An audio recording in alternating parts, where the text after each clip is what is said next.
Mateo 14. En aquel tiempo, Herodes el tetrarca se enteró de lo que decían de Jesús de Nazaret y comentó a sus sirvientes: Ese es Juan el Bautista, ha resucitado, por eso tiene poder para realizar milagros. En efecto, Herodes había arrestado a Juan, lo había encadenado y metido en la cárcel por causa de Herodías, esposa de su hermano Felipe. Es que Juan había estado diciéndole: la ley te prohíbe tenerla por esposa. Herodes quería matarlo, pero le tenía miedo a la gente porque consideraban a Juan como un profeta. Y en el cumpleaños de Herodes, la hija de Herodías bailó delante de todos. Y tanto le agradó a Herodes que le prometió bajo juramento darle cualquier cosa que pidiera. Persuadida por su madre, la muchacha le pidió: dame en una bandeja la cabeza de Juan el Bautista. El rey se entristeció, pero a causa de su juramento y en atención a los invitados, ordenó que se le concediera la petición y mandó a decapitar a Juan en la cárcel. Llevaron la cabeza en una bandeja y se la dieron a la muchacha, quien se la entregó a su madre. Luego llegaron los discípulos de Juan, recogieron el cuerpo y le dieron sepultura. Después fueron y le avisaron a Jesús de Nazaret.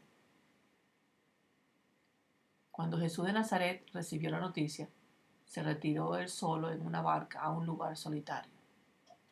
Las multitudes se enteraron y lo siguieron a pie desde los poblados. Cuando Jesús de Nazaret se embarcó y vio tanta gente, tuvo compasión de ellos y sanó a los que estaban enfermos. Al atardecer, se le acercaron sus discípulos y le dijeron: Este es un lugar apartado y ya se hace tarde. Despida a la gente para que vayan a los pueblos y se compren algo de comer. Jesús de Nazaret les contestó: No tienen que irse, denle ustedes mismos de comer. Entonces ellos se preocuparon: No tenemos aquí más que 5 panes y 2 pescados.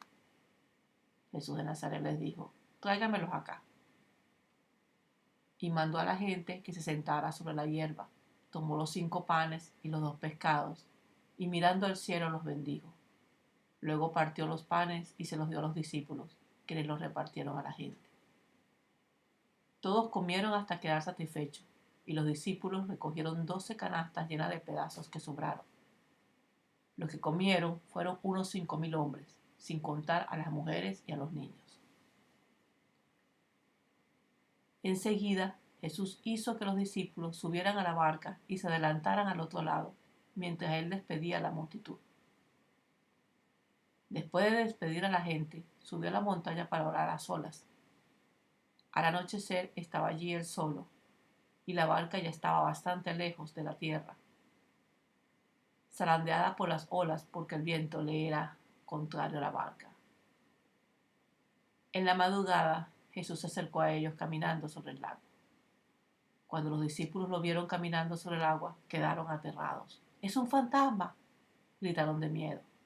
Pero Jesús de Nazaret les dijo enseguida: Cálmense, soy yo, no tengan miedo.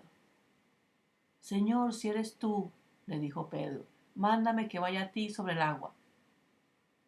Jesús le respondió: Ven. Pedro bajó de la barca y caminó sobre el agua en dirección a Jesús de Nazaret. Pero al sentir el viento fuerte tuvo miedo y comenzó a hundirse. Entonces Pedro gritó: Señor, sálvame. Enseguida Jesús le tendió la mano y sujetándolo lo reprendió: Hombre de poca fe, ¿por qué dudaste? Cuando subieron a la barca, se calmó el viento y los que estaban en la barca lo adoraron diciendo: Verdaderamente tú eres el Hijo de Jehová. Después de cruzar el lago, desembarcaron en Genesaret, y los habitantes de aquel lugar reconocieron a Jesús de Nazaret y divulgaron la noticia por todos los alrededores. Le llevaban todos los enfermos, suplicándole que le permitiera tocar siquiera el borde de su manto, y quienes lo tocaban quedaban sanos.